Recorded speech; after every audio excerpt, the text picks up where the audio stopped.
So, welcome back to my vlog mga boss. Ayan o. May ambulansya paparating. Hospital kasi yun eh. So, kaya may ambulansya. So, nandun yung hospital. So, ang daming snow. Ayan o. So, yung snow mga boss, madumi yan o. Ayan o. Maganda lang sa umpisa yan tingnan, pero madumi yan. So, ma-share ko pala sa inyo mga boss, no. Dito sa Toronto, yung ospital dito. Ayan. Scarborough Centenary Hospital. So, pag pumunta ka dyan, gagamutin ka.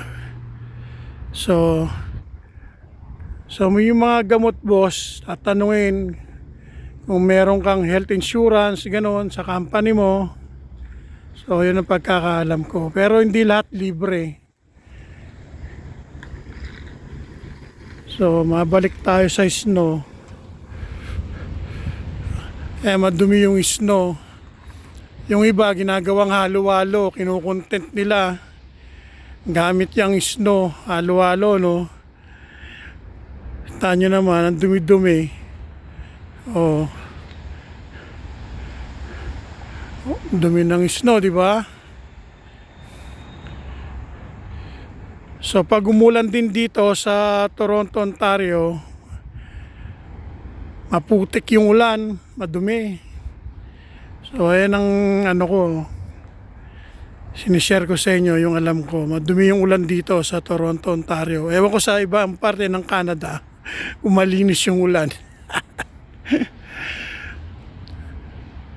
So, ma-share ko ulit pala sa inyo, pag na-hospital ka rito, agamutin ka. So, pag nagamot ka na, tatanungin kung meron kang family doctor, meron kang health insurance, ganon. Ayan, base sa experience ko, no? So, sa mga dentist naman, sa mga dental, bawa, meron kang sa company mo, meron kang dental benefits, yan, cleaning, depende. Kasi nung araw mga boss, na-experience ko yan, meron akong company maganda, napasukan ko, 100%. Merong physiotherapy, may chiropractor. So meron pa sa meron pa sa mga paa, yung libre sapatos, mga stocking, no? Maganda yung company na pasukan ko sa automotive. Magna Company, si Frank Strona kang may-ari nun. So 100% benefits ko noon, meron pa sa salamin, sa mata, no. So na-experience ko yun nung araw. So habang tumatagal, pumapangit ngayon yung mga kumpanya rito. Dati 100% yung benefits na bibigay sa iyo Ngayon, 80%, babayaran mo yung 20% sa benefits na bibigay sa iyo ng kumpanya. Minsan 70%, 30% babayaran mo. Banggaan na kayo. So yung mga boss, ganun dito, yung mga company. So meron namang company barat, wala kang benefits, no? Walang health benefits. So pag wala kang health benefits dito boss, yung iba, share ko na rin sa inyo, pwede kang kumuha yung Trillium, ikaw na magbabayad nun. Ganun ginawa namin ng misis ko, yung Trillium. So mura lang monthly nun. So may discount ka sa mga gamot, Trillium Insurance, no? So yung iba naman, dahil sa tagal ko rito, yung iba naka-welfare. No, pag naka-welfare ka, may benefits ng gobyerno. Pero may limit, no? Hindi lahat libre. Punta lang kayo sa Service Ontario, yun. So marami, tsaka nung araw marami ng mga Pilipino rito naka-welfare tambay, no? Ma-share ko lang sa inyo, nung araw nung dumating ako rito, ang daming tambay na Pilipino. Doon sa Flemington Park tsaka sa Don Mills Center, yung mall na yon ngayon. Yung Don Mills na yon na Don Mills Center Mall, ngayon shop at Don Mills na, no? Ginawang dinevelop mga tindahan na eh. Dati isang buong mall yun eh, yung Don Mills Center. Nabubulol pa ako mga boss kasi giniginaw ako eh. Tiis vlog to. Yun, sinishare ko lang sa inyo yung kwento ko rito. Buhay Canada rito sa Toronto, Ontario. Yan ang alam ko ha. Ewan ko yung alam ng iba. So, hindi lahat libre rito sa Toronto, Ontario, Canada. Yun lang sinishare ko sa inyo. Ngayon, ma-share ko ulit sa inyo kung may problema sa dental. May mga website. Ngayon, nag-google mo na eh. Pupunta ka lang doon. Yun, paano mag-apply. Or mag-inquire ka sa dentista. Paano mag-inquire ka kung paano ganito, bayaran. Tanong mo. So, pasok muna ako sa loob, mga boss. Ginawa na ako, mga boss. Nabubulol pa. So, sinishare ko lang sa inyo yung experience ko rito sa tagal ko na rito sa Toronto, Ontario, Canada. So, pasok muna ako mga boss sa loob ng sasakyan. So, yung mga boss, yun, na-share ko sa inyo yung kwento ko sa inyo base sa aking experience. So, hindi lahat libre rito sa Toronto, Ontario, Canada. No? Sabi nga nila eh, taxpayer money yan, yung sa healthcare, ganyan, yung mga binibigyan ng gobyerno. Maganda kasi yung government dito eh, bigyan kang access, no? Tsaka ramdam mo yung ayuda nila.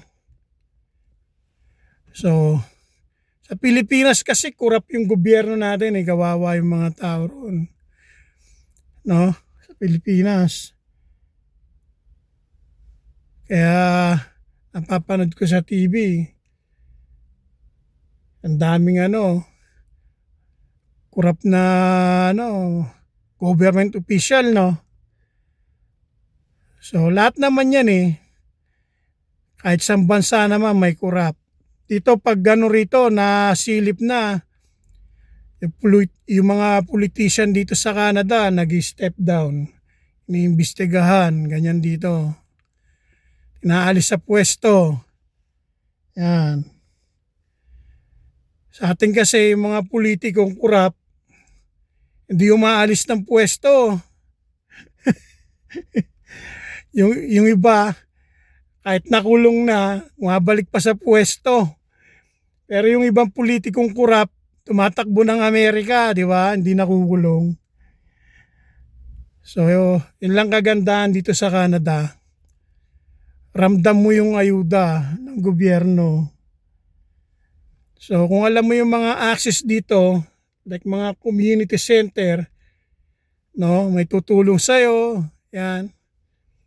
Lalo na ngayon, marami ng mga community center. Tsaka mga asosasyon na tutulong sa'yo, lalo na pag gipit ka. I-google mo lang, may food bank, may shelter. So ganyan dito sa Toronto, Ontario, Canada. Ewan ko lang sa ibang province ng Canada kasi dito ako sa Toronto, Ontario, Canada. Ilang taon na lang. Magti-30 years na ako rito. 2 years na lang. 30 years na ako rito sa Toronto, Ontario, Canada. So yung pala nung araw maraming factory rito sa Toronto, Scarborough. Pero ngayon, wala na. Wala na mga factory. Meron pa ilan, mga malilit na factory. So, nagsasarado na ibang kumpanya ngayon. Maraming nalilayoff. So, sa mga nakakanood ng video ko, yung matatagal na rito sa Toronto, Ontario, Canada, alam na nila yung pag na-layoff ka, may ayuda ka na makukuha. No? Papile mo lang, basta complete hours ka. Kumbaga sa atin, naguhulog ka sa SSS, dito tawag dito CPP. So, yun lang. So, hanggang dito na lang muna mas-share ko sa inyo mga boss. Alis na ako. So, thank you for watching my vlog. Kung nagustuhan niyo yung video ko mga boss, yan, like nyo na lang or mag-subscribe kayo kung ayaw nyo. Okay lang, enjoy life lang tayo mga boss. Buhay Canada. So yung ambulansya pala, no, pag tumawag ka may bayad din yun.